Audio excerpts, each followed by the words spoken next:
This podcast contains an English accent that most of our Irish listeners will find offensive. Also, there may be some colourful language that you're going to find less offensive. Now, over to Ryan and Leon. Enjoy the podcast.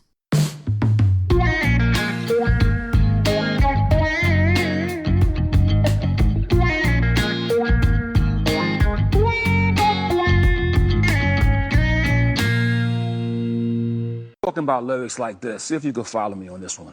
The pre-existence of the mathematical biochemical equation is the manifestation of rock, plant, air, fire, and water, which are in a basic formation. The solid, liquid, and gases that form all the masses, and the space catalysts, and the matter that exists in a dense third dimension. It must be observed when the nerve is struck. See, the fourth dimension is time, and it travels inside our minds when the chakras energize up through the back of your spine. So observe as the chi energy strike your vital nerve. One swerve of the tongue could pierce you like a sword through the lung. Have you not heard that words kill as fast as bullets? When you load negative thoughts into the chamber of your brain and your mouth pulls the trigger that propels wickedness from the pits of hell or from the pits of your stomach where negative energy dwells. They try to keep our females in deep spells. I say buy wholesale, not retail. If you eat well, you sleep well. But what makes hair, skin, epidermis, and fingernails regenerate while everything else in our body disintegrate? So I wear a Teflon vest so bullets can't penetrate.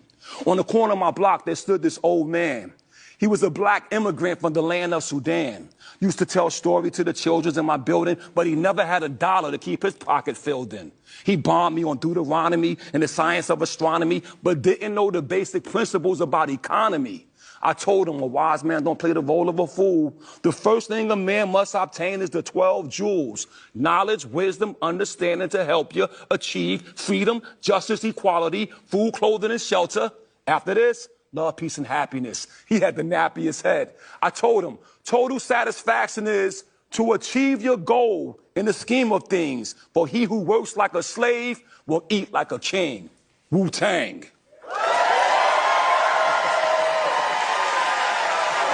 Tickets for Wu-Tang. Wu-Tang. That was from the slums of Shaolin.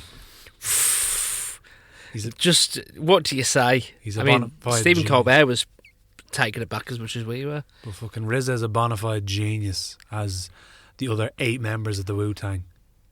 But even like if you think, right, so obviously his wordplay and his storytelling are fucking incredible, and you don't need to, that can't be argued, you know? No. But like, I listened to the autobiography of Ghostface Killer, right? So and Rise of a Ghostface, Rise of a Killer, sorry, and he basically talks about RZA, and they all talk about RZA in a really, really positive way. But like RZA is the found, he kind of started Wu-Tang, right?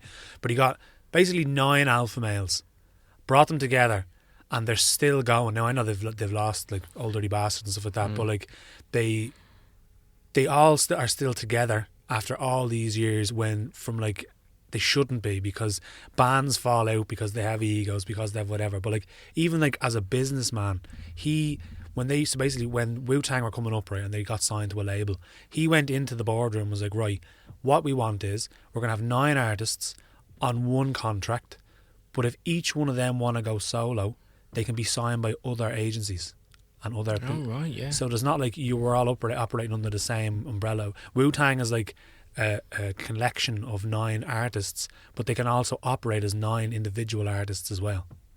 That's how he constructed that they'd stay together, because they can pursue their own individual careers, but every so often they'll come together and form Wu-Tang again. Like, how fucking smart is that? That's so smart. Do you know? And the storytelling part of the Wu-Tang's music, I remember first time hearing Gravel Pit, and I can still remember Gravel Pit now, like probably the majority of the words, just because of the storytelling. Hilarious and deep, and like it's gritty and fun, and I mean, I don't know if you've heard some stories about Old Dirty Bastard though. That's probably a bit too fun, to be honest. That's why he's called Old Dirty Bastard. I mean, with the current review going on with Jay-Z and P. Diddy, it's probably good that he's gone. There's some nasty stories about that guy. Yeah. But like, they just, you know, from listening to all of their like upbringing, they came from like the projects. They all came to the projects. They all came from gangland, from selling drugs.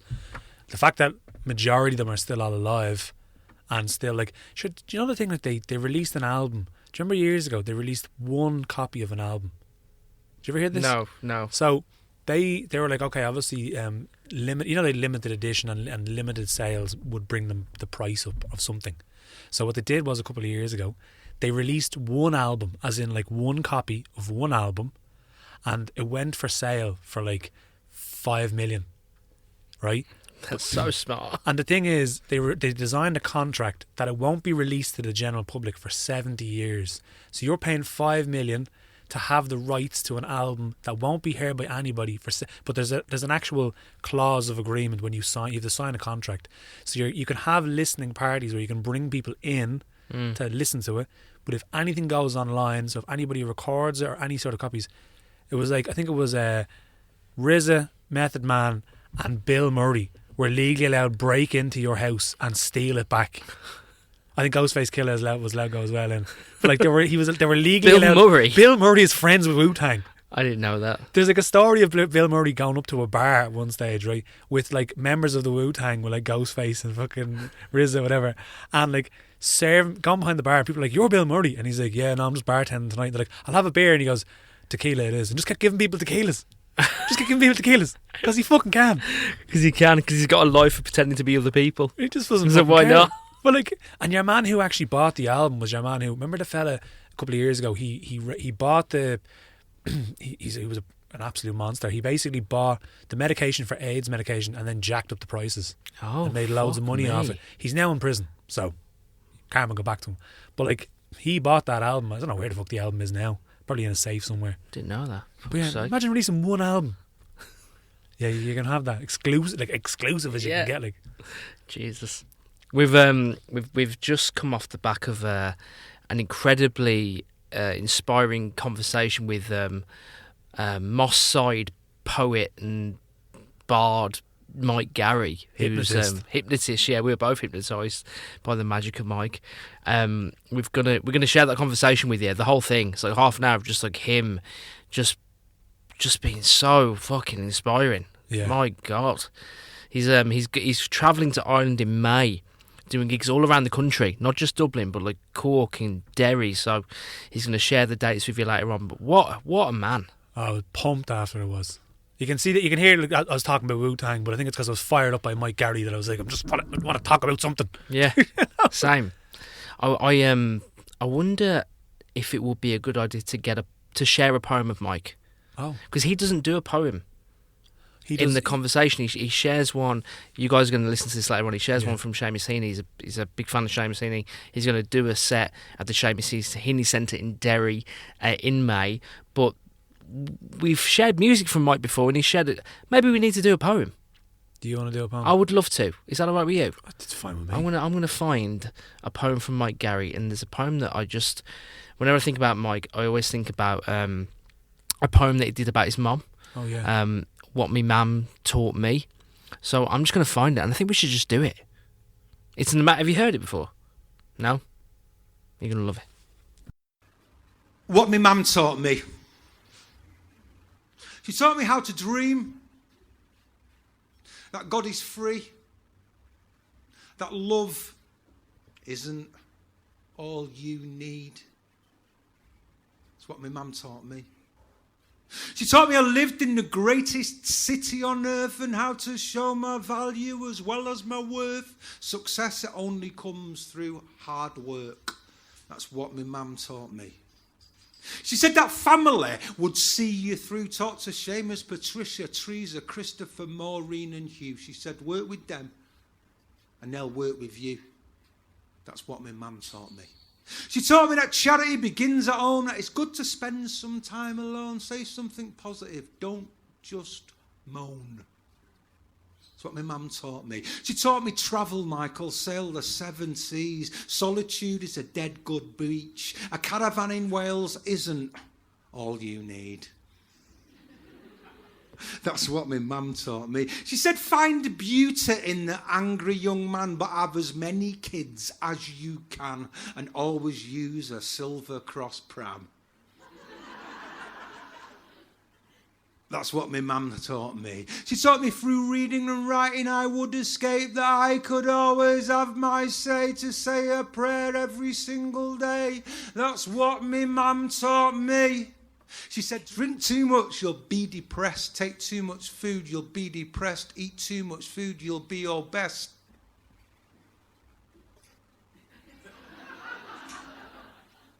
That's what my mum taught me. She said, sing and dance and show true precision. Have confidence in every big decision. Make every single day a mission. It's what my ma taught me. She said, you don't want to be in, it's better to be out. A whisper can be louder than a shout. Put your brain in gear before you use your mouth. Still working on that one a bit. That's what my mum taught me. If someone's down, pick them up. If someone's thirsty, give them your cup. If someone's bored, get them to read your book. That's what my mum taught me. If someone's homeless, take them in, that God will always forgive a sin. Put your bloody litter in the bin. That's what my mum taught me. She taught me women's libs now to do with burning your bra. She said, believe in yourself and you'll go dead far. She said, always drive a Nissan car. Fucking Micra. Yellow. No, it wasn't. It's what my mum taught me. She said, Michael, tell them not to cry. Because I've lived such a fantastic life. And if you want to see me, look it in a grandkid's eyes. It's what my ma taught me. She said that sunsets are someone you love saying goodbye. Did you see that sunset last Thursday night? So no sadness now. Because I'm celebrating a life in new psalms for the dead. And that's what my mum taught me.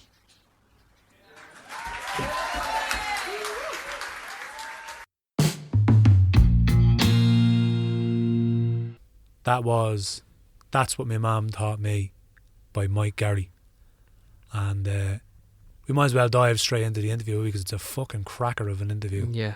I just can't wait to get this conversation in the ears of everybody else. It's not even an interview, it's just a chat. It's a conversation, and it's like I was hanging on every word yeah. that he was saying, and I hope our listeners will be as well. So here's our chat with Mike Garry. Hope you enjoy it. You're our first phone interview. We usually do them in person, so you're our first phone interview. So we're just testing the connection to make sure you can hear us okay. But as you said, you can hear us and we can't hear your spin driver, so we might... No, I can hear you guys nice and clear.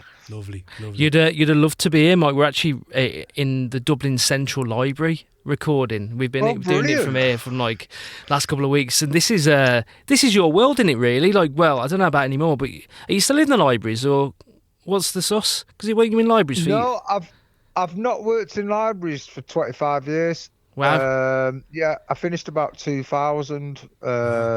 Yeah, and I've been freelance ever since. But I love my time in libraries, and I still do loads in libraries. And I think we're playing a library. Is the library on Pearse Street? It's the ILAC Centre near O'Connell Street. Right, because we're playing the Pearse Street Library. Yeah, so that's also UNESCO. And that's a beautiful library. Yeah, it's beautiful. Yeah, this one, Mike, it's like in the middle of a shocking shopping centre. This one, it's the oddest library you've ever seen in your life. It's like a second floor of it might be the Trafford Centre, it's awful. Yeah. The Pearse Street Library is iconic though. So don't be slagging the ILAC now. The ILAC is the ILAC's rough as fuck. But the library's lovely, and they have a radio studio in the library. So oh, brilliant! We're not complaining.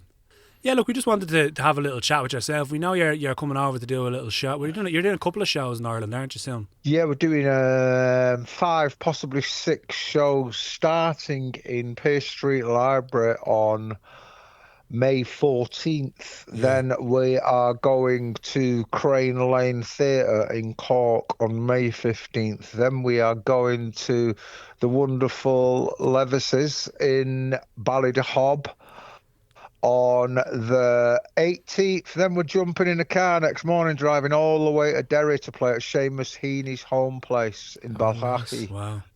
That's Saturday the 17th. And then on Monday the 19th, we are playing at the Workmans Club in Dublin. Amazing. We were on stage at the Workmans a few weeks ago, weren't we? Last week. It's a great place. Have you been to Workmans before, Mike? Yeah, I played there before, and a very young band came to see me with their manager, who absolutely loved what went on. And they came to see me with John Cooper Clarke a few months earlier, and that band was the Fontaines. Well, there you go. I've never heard of them. No. Some little small band they must be. They mustn't be very fair. That's Yeah, mad. they were That's great. They incredible. were wonderful. They were wonderful, and they loved it. They loved it. They loved the show. We've chatted about Green, the lead singer. He's a big fan of poetry, so I can understand why. Yeah, he'd be fond of massive. you. That's all we spoke about. I remember speaking Is to it? Green about Gawain and the Green Knight. Do you know it? Gawain and the Green Knight. Simon Armitage did a rewrite of it. It's one of Arthur's tales. You know, King Arthur, one of his myths. Oh, wow. And it's about this Green Knight. It's brilliant. It's a brilliant tale. And Green and Gawain reminded me of the names. So we chatted about Arthurian poetry for a bit. Yeah. Is the Green Knight's the one with the Green Knight comes to the castle and they cut off his head or something, isn't it? Is it the Green Knight? That is the one. That is the one. He has to cut off the head of people. I don't want to say too much in case it ruins it for everyone, but it's a brilliant. It's been published about 1,000 years. Why do you think so? Okay. Spoilers. King Arthur be freaked. I saw you, Mike, at the Olympia Theatre last year with Jan Brayton, who's a friend of ours, and John Cooper Clarke as well. I think was I any good? You, mate. I think about that set a lot because I think about your work a lot because and I was thinking about talking to you today because like I'm big into like words being something that can help working class areas and people from underprivileged backgrounds. Like that's my world really, of like helping like people with like low entry point poetry. And the things you were talking about, like the Penny for the Guy poem that you did and the poem about your mom, I was like, this guy's speaking my language. You get that a lot, I'd say though, Mike. People coming to you like, you're the one voice I've heard that's a bit of me. Something happens and I don't know what it is really, but a magic's created by the engagement with an audience, and I don't know why, but it just seems to connect with a lot of people. I think it's very low expectation for a start. I think people have very low expectation of a support act as well. Yeah, fair. And poetry generally, they have really low expectation. If I could tell you the amounts of people who come up to me to buy my books after gigs who say, I didn't even want to come, mate. Yeah, I have guys and women crying, needing hugs. Wow. There's some sort of emotional connection that goes on. I had some lovely people say some lovely things about me, you know what I mean? And they're all mad because it isn't even that good. It's just that staying humble. Yeah, they're just drunk. That's what it is. They're drunk and emotional. That's what it is. The first night out in ages, they're just drunk. Yeah, and I'm rubbish. It's good to be out anyway. It's a social lubricant, you know. But like you said, I think especially if in pubs, I don't know, because I was in a pub last night doing a few poems, and it's always the one that like that they kind of hear something going on upstairs in the back room, and they stumble in, and then they come to you after and they're like, I don't fucking like poetry. I never thought I'd ever sit and listen to poetry. And I couldn't believe that moment. I think is a special one to be on the receiving end of when that happens. And so happens. Yeah, I always compare it to AA. Yeah. No, I'm serious. I'm serious because there's a poetry gig on every night. Yeah. Do you know what I mean? In major cities, there's a poetry gig on every night, and people who stumble into it don't realise that they need it. It's true. Yeah, and I love when... Do you know what I mean? People need poetry in their lives. They need poetry in their lives to create an emotional balance within there. And also just to communicate better with themselves. You know what I mean? To me, there is no greater joy than reading a good poem. Sitting on your own and just having a flick through a poem and just spending that time and cerebrally. Is that a word? Cerebrally. Inside your own head. And it's special, isn't it? You know what I mean? It's special. That's why we do it. Well, I think as well, like when you're performing poetry, like you have to be honest, because if you're in front of a crowd and you're reading something that's not authentic, people will smell bullshit straight away, and you won't connect with people. Well, the most important thing to me is authenticity. It really is. You know what I mean? So, like, I'd like to think there's not much of an act going on, really. Do you know what I mean? In lots of ways, it's me just being me. About 10 years ago, people started asking me about my stagecraft, and I'm like, mate, if there's any stagecraft going on, it wasn't crafted. It just happens. So I don't know. I'm conscious of sound more than anything else. The physicality is very, very secondary to me. You know what I mean? It's about sound, and that's all I'm trying to do. I'm trying to create different noises, and that's why there's lots of singing bits within it. You know what I mean? Yeah. Just to get different sounds. And sometimes meaning's quite secondary. And that's what I tell in education, when I work in education, when I work with young people or anyone in prisons or wherever I work, I say, listen, let's sack meaning. I don't really care about meaning. I'm not really interested in meaning. It's never been my priority, you know what I mean? And also, like, people don't sit down listening to Agadoo, do, push pineapple, shake a tree and say, yeah, that's deep, man. It's deep. You never know. You know what I mean? What they do is they go to a party and they dance like a dick to it, you know what I mean? But they have a good time. Do you know what I mean? That's what it's. Yeah. That's what it does. You know what I mean? Lyrics, they have different sort of like functions. Mike, a question for you, right? So, I know that reading elevates your human experience. Right, I know you know that. I believe that as well, and I think everyone that I know that's worth talking to reads a bit.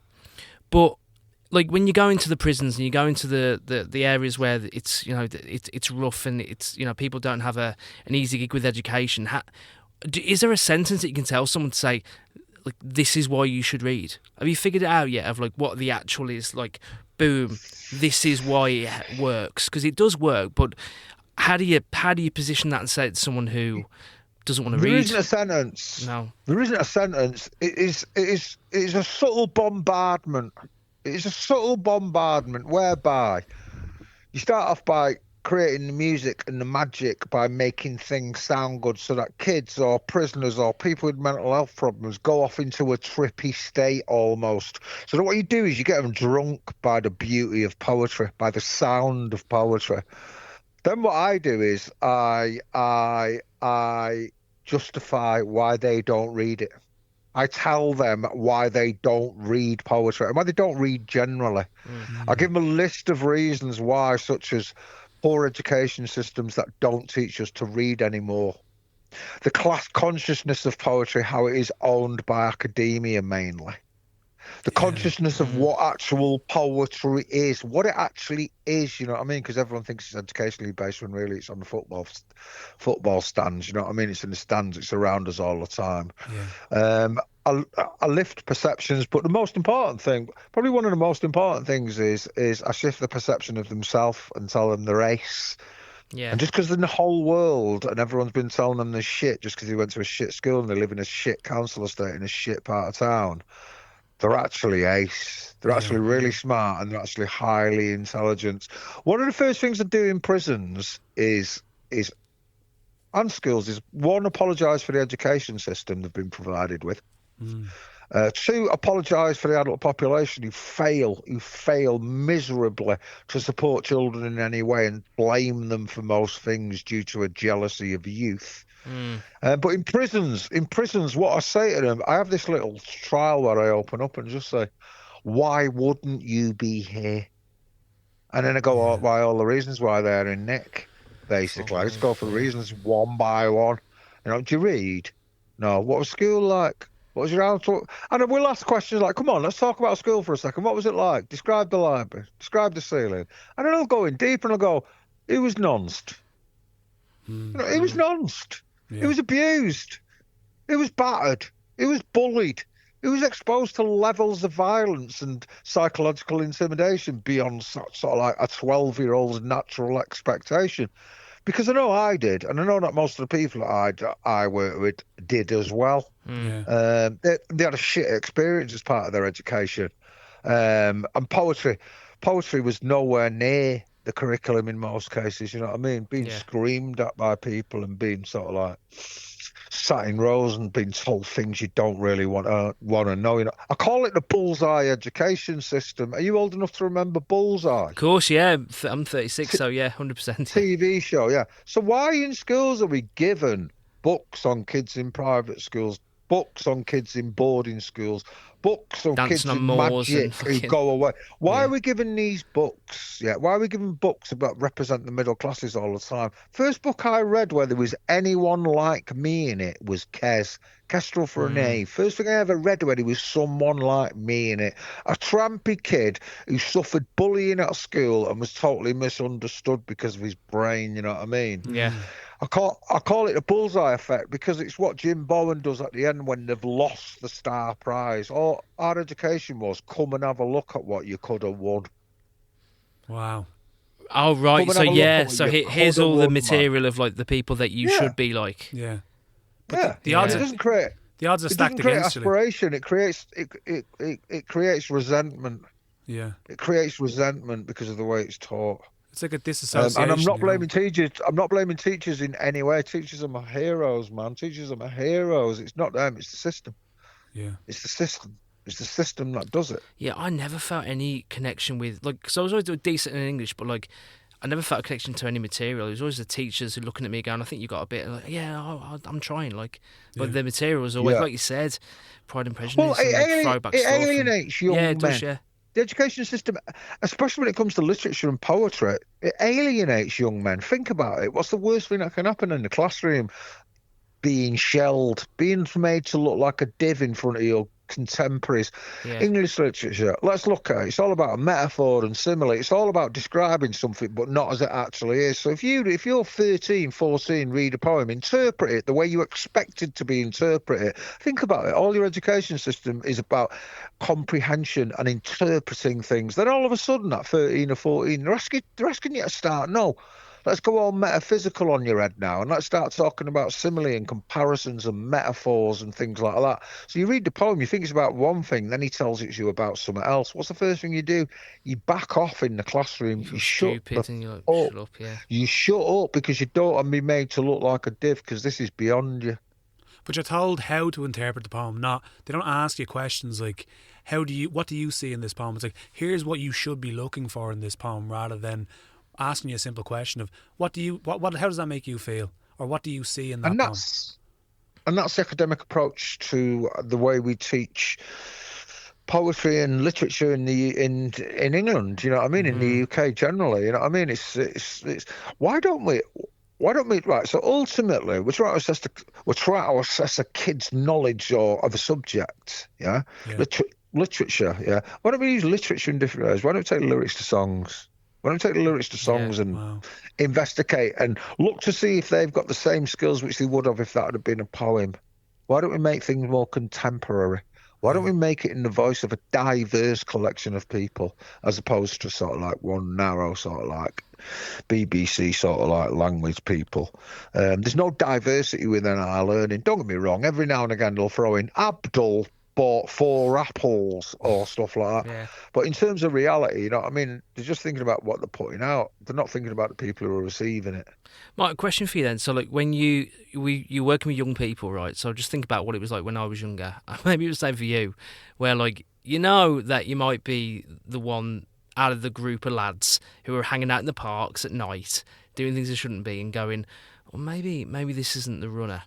And there's an interest in being a bit more creative, whether it's like you're singing or something at school and doing the concerts, or you want to do some writing because you think it's interesting. Is there a way that you spot that in people, in children, in like teenagers, and go, it's okay to be yourself, even if they're being called a puff at school? I don't know if kids are called now, but back in the day, I was called a puff all the time, because it was. Just that's what they said, because I was a bit different, and then it's almost like the bullying from that side makes you kind of go, oh, it pushes you away from the lads, but then you need to be caught by a teacher, I think. Well, can you spot that from kids, Mike, from your perspective?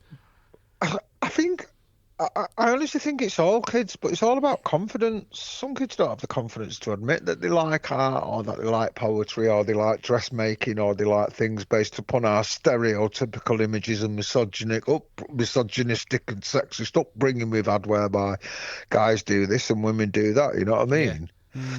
I think all children are artists. You know what I mean? It's just that some kids are so frightened of making mistakes because they've been told to shut up or get in or be seen and not heard, that they won't take chances. They won't take chances to make those mistakes, because that's all art is, really, isn't it? A series of playing where you'll make mistakes and think, no, I'll try this now. Didn't like it that way, I'll try it this now. I think it's in all kids' eyes, but I know what you mean. Sometimes I'm with a group of 15-year-old boys who mainly live their lives with their hands down the pants, spitting and stinking a skunk. And sometimes when I'm working with them kids, I'll see their eyes change. I see them go from, who the fuck's this, to, man, this guy's got something, man. You win them this over. This guy's got something. I can see the change. And it can be fundamental, because as young men, you guys know it, all we're looking for is a beacon. Yeah. All we're looking is a beacon, a light to show us the way. And we don't care what way that is. We'll go tiddlywinks. So long as it's a way that we're interested in, you know what I mean? I don't care. You know what I mean? I don't care which way my kids chose to go, so long as they went. And so long as they were asked. And so long as they were interested and interesting. You know what I mean? Don't care what it is, those little playing cards. I don't care. Collect them, man. Have fun with them. You know what I mean? Learn the names of them. I don't care. Be interested, because when you're interested, aren't you? Yeah. It sounds like it's about feeding that in lots of ways. In schools and in education, it's about feeding that. It's about feeding those lads who've never had any education. Just saying, lads, you've been blagged. You've been blagged to make you feel like shit. You've been blagged to make you feel like shit. So all you do is smoke weed and drink Stella. You know what I mean? Because that's when you become men. You know what I mean? When you're down pub and things like that. But actually, you're really smart and highly articulate. Sorry about your mum and dad, though. It sounds Do you know what I mean? It sounds like you're more of a hypnotist than a poet. You go in and you hypnotize, mass hypnotism, and you turn them over to the right side. You know what I mean? Disillusion them from the bullshit that they were fed, that they have to fit in, and they have to fit in with the pack and not be an individual and not express themselves creatively. It's you kind of cut through that bullshit. You're seriously not wrong there, because it is creating a kind of magic, and it is creating a kind of hypnotism, because you've got to get in their heads, and you've got to get in their heads in a way that no one else can do it. Yeah. You know what I mean? They're sick of hearing probation officers, sick of being told this, you know what I mean? Yeah.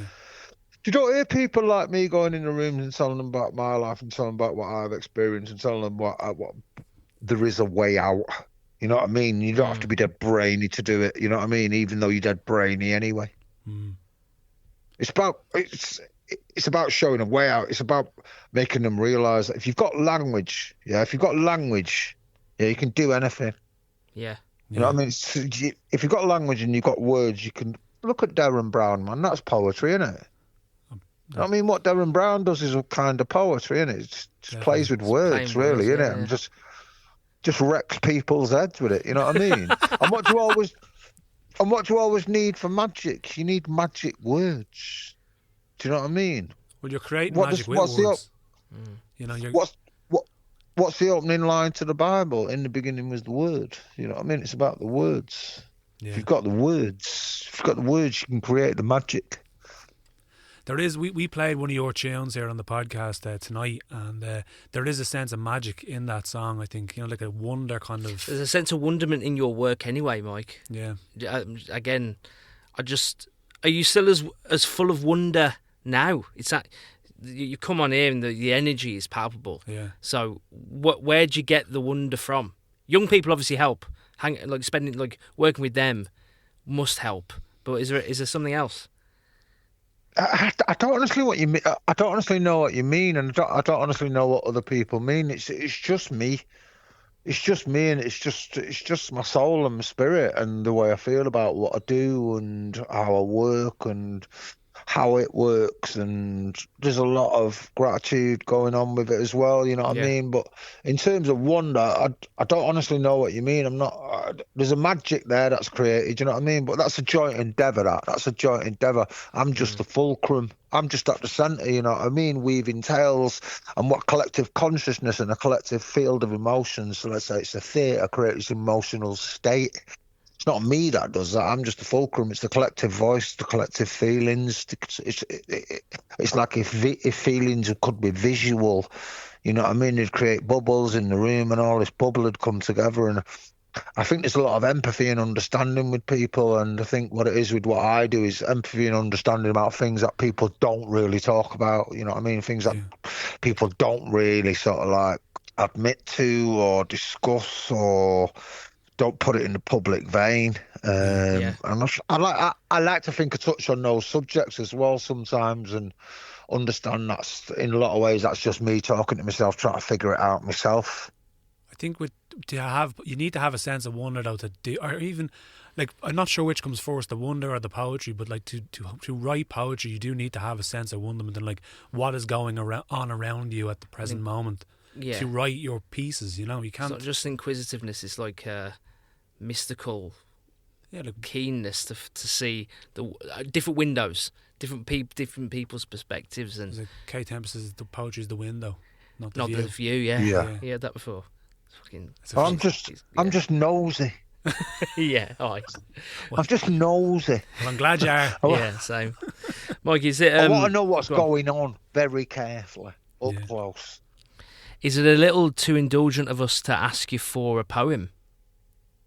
No, I've got a poem I want to read you. It's a Heaney poem. It's a Seamus Heaney poem. I've just got to get it up. That's early. We love Seamus Heaney on this podcast. Yeah. Are you going to do this poem at the Heaney Centre?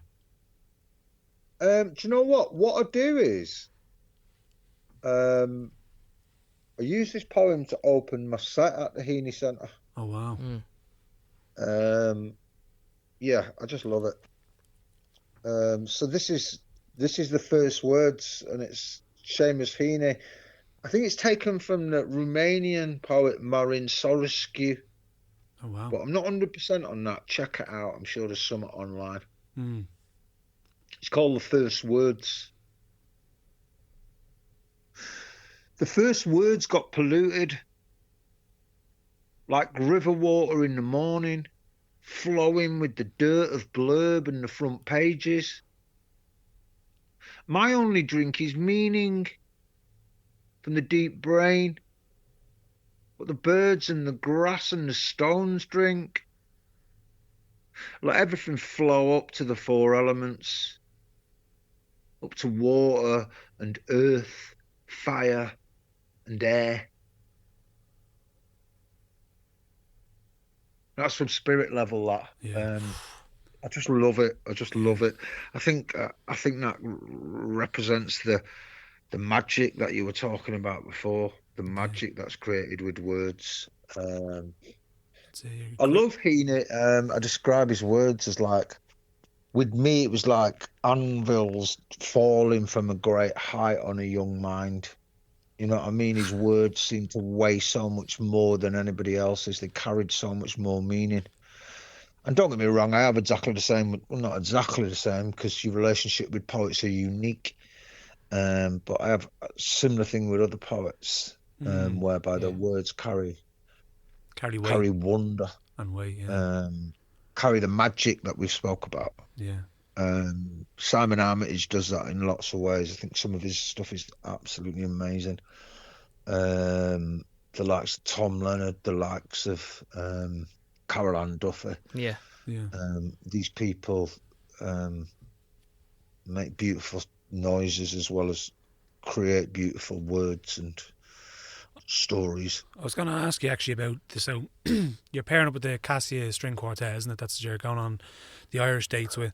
And like, would you think that like the blend of words and music, that relationship, like what it just seems to add another layer, doesn't it? Do you think? Well, do you know what? I think it's got to be really carefully done, because I genuinely believe that It only works 1 in 10, I believe. I think when you stick a poet with music, 9 times out of 10 it doesn't work. Clarkey doesn't work for me with music. Really? You know what I mean? It doesn't work with music for me. His words stand alone so much better, I believe. Don't get me wrong, it's an interesting noise, and the group he got together. Leonard Cohen doesn't do it for me. I much prefer to hear him just speaking on his own. Yeah. You know?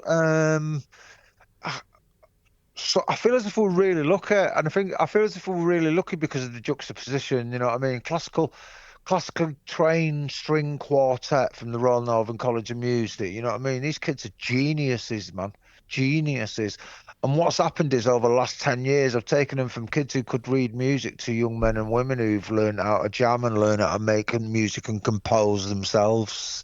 It's been a journey of us together, and what we've created is true magic. You talk about the magic I create with my voice on stage doing just poetry. When you see it combined with music, it just takes it to a totally different level, whereby it's hypnotic. It's almost hypnotic. And it comes across in Handwritten Miracles, our album that we released last year. Yeah. But yeah, it's very special. It's very special. But at the same time, we're not talking mainstream here, you know what I mean? I'm not talking a mass audience for this, but I'm talking unique collections of people who are interested in listening to sounds and beauty in a different kind of way. And the visual element to it's quite incredible, you know, because we try to do it in the round wherever possible. We try to just fill the place with candles, and it's just usually me tripping round the gaff and falling over cables. So it's always worth the crack. Yeah, I can't wait for it, man. I'll be at the Pearse Street gig, Mog, so I'm pumped, and we'll drag you for across the road. There's the Podrick Pearse pub where there's usually a bit of a bingo going on in the pub after the gig, serious. So we might have to drag you out and play a bit of bingo with you. I'm actually going to go to the 19th show as well in the Workmans Cellar because I'm away, unfortunately. Good shout. Yeah. Good shout. That's the one I want everyone to go to. Well, I want everyone to go to everyone, but that's the one I really want people to go to. Ryan will double dip and go to both. Yeah. I think we've got a bit of a big Manchester contingent coming over for that one as well, to be honest. That'll be unreal. I've just been phoning people saying, flights are 32 quid, lads. You might as well. You don't even have to come and see me. Just buy your ticket. So will you just, before we wrap it up, will you just let people know so they can find you on Spotify for the international listeners, but those who are lucky enough to be in Ireland or close enough to Ireland, just tell them the dates of the Irish dates there again, just so people have a good sense. So we arrive on May the 14th and we play Pearse Street Library on May the 14th. Next day we travel to Cork and we play the Crane Lane Theatre in Cork. Wonderful city, Cork. Love it. Love the university. Got a mate there runs the library and that. Then we go to Ballydehob, which I absolutely love as well. Very special place. I've played there before. This time we're at Levis's. Joe, top geezer. I saw Richard E. Grant in there at Christmas. Wow. He wasn't playing live. He was just on the interweb showing it and doing that. Oh, isn't this a cute Irish pub thing? But I like him. He's cool. I love the way he talks about his dead wife. It's really beautiful. His memoir, A Pocket Full of Happiness, is one of my favourite ever memoirs. It's fucking unbelievable. Yeah. So we go from there, Ballydehob. We've got a 6.5 hour drive to the wonderful Seamus Heaney Centre, where we will be playing, and then we have a break, and then we play the Monday at the Workmans Club in Dublin. Wow. That's the one to go, the 19th. Come along. Tickets are online. Check out my Instagram thing. It's me Hall, Garry. Yeah. I'm on Twitter and X and Faceboast. You're on the Google eyes there, Sher. You'll be able to find you. Just search me out and get yourself tickets. But seriously, be quick, because I haven't even advertised the Dublin one yet, and loads of tickets are going already. So amazing. If people are interested in coming to my show, you know, I've arranged for ticket touts to be outside just so as it looks good. Selling scarves. You know what I mean? I've just got people going, tickets, buying, selling, tickets, T-shirts, T-shirts, Mike Garry T-shirts, mugs, posters. Few poems. Poems, yeah. Few poems. Poem posters. Mike, thank you so much for being so generous for your time, pal. It's been amazing. Oh, you're welcome, guys. It's been a pleasure talking, and I'm looking forward to seeing you in the homeland. Definitely. We can't wait till then as well. Yeah, same. All right, Mike. Thanks, pal. Thanks very much. God bless you, man. See you later. See you, brother. See you later, right?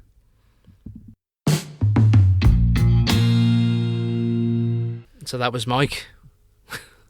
What a guy. Fucking hell. So, like he said, like, you know, he's here, and he's here in May. I saw him, like I said in the interview, I saw him support John Cooper Clarke. Yeah, listen. It's funny that he said, like, Clarke doesn't work well with music. I didn't say anything else. I was like, yeah, but he did have that one poem that did. And it was pretty big, Mike. Pretty big, yeah. Look. Well, I think he's right, though. With some people, stripped back is more powerful than, you know. They don't need music. Not that music doesn't agree with them, but they just don't need it. They shine more without it. It's like Bob Dylan, amazing. Like, Highway 61 Revisited is incredible. But, like, his old stuff, although he hated it, is very, very powerful and very, very good with him, just a harmonica and an acoustic guitar, you know? So sometimes less is more. Maybe as well, we all know this. If you write poetry, you'll know this anyway. Like, secretly, you do want Jerry Cinnamon to pick it up. You know what I mean? I haven't a clue what that man says, but he sings fucking beautifully. You want Sam Fender to pick up your poem and go, I remember. Oh, stuff. So you listen. That's probably why it's like it probably doesn't work, because there's like maybe I hope this fucking gets popular, and it ends up being crap, doesn't it? Speaking of a spoken word artist who does this very well, have you heard of the band La Boom? Oh, I have. I saw La Boom. I'd say it was 2015, 10 years ago, and it was at a secret gig in Whelan's. So I didn't even know what La Boom was. No, they just turned up and they just showed up. They were on the stage. It's like the little stage in Whelan's. I think it was upstairs. And I said, it was about 10 years ago, and I was like, here's La Boom. And I remember just standing there, like, and you know, you're drinking, you're having the chat, and like when you go to a music gig, you're kind of bopping away, and you're kind of listening to the music. I just stopped talking to everyone and just faced the stage, and I was like, what the fuck is this? What's going on here? And then I saw them at EP in Body and Soul, when it was Body and Soul area, Cree stage, but in Body and Soul. Yeah. Down in like the bear pit at like 2 a.m. Oh, stop. And the rain was like pissing down, and I remember watching, I was like, yes, this is just as good as it was in Whelan's. I've been fanboying Andy. Andy's the voice of La Boom. Fanboying this guy since he, you remember, he did Australia, the poem Australia, that went fucking all around the country, and I've been messaging him like intermittently last couple of years, going like, oh, keep doing what you're doing and all that. And I wanted to share a track from La Boom, so I messaged him, and he very kindly has given us an unreleased track. So we've got an exclusive here at the Poetry Set podcast. This is a track from La Boom called Black is the Colour. Leon, what do you say about today's episode, man? Thanks for your time. Oh, it was a pleasure. Never the chore run, baby. This is La Boom. I said this place is a bit of you. Sat under a shade of blue as unfamiliar to my eyes as any other. As I swiped away the message before my heart could hit send, a double tapped thumbs up emoji instead. The city sky croaked under the weight of the clouds. I remember how we let the ocean wash over our heads. I side-eyed the night sky, and you flanked my right side for 2 pints of lifeline we swallowed the night time. It's 1,000 miles at least, from the upstairs jacks down the back of Supermax on O'Connell Street, where we laughed to the beat of 2 boys sharing secrets off a neighbouring toilet seat. Something so sweet in the shuffle of feet. And just like that was that. Not a spat, nothing bad, it was grand, just a shake of the hand and a tag on the gram. But it was so good to see you. It was just so good to see you. And this place isn't home, but nowhere is home anymore. That place you adore, the Thursday night's lore, the cold finger winters and sitting room dinners, it doesn't exist. The place that you miss blew off in the wind. But the chirp of the birds rings the end of the set. Eyes closed, arm in arm with the boys you just met. You choose the first song you hear when you think of your mother. And could choke back the tears and scream black is the colour. Black is the colour my true love's hair. Her lips are like some roses fair. She's the sweetest smile and the gentlest hand. I love her brown, whereon she stands.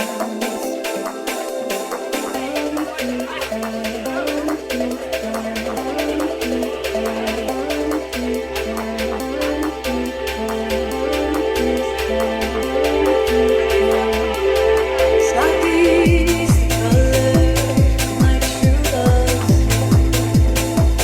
Her lips are like some roses fair. She's the sweetest smile and the gentlest heart. I love her brown, whereon she stands.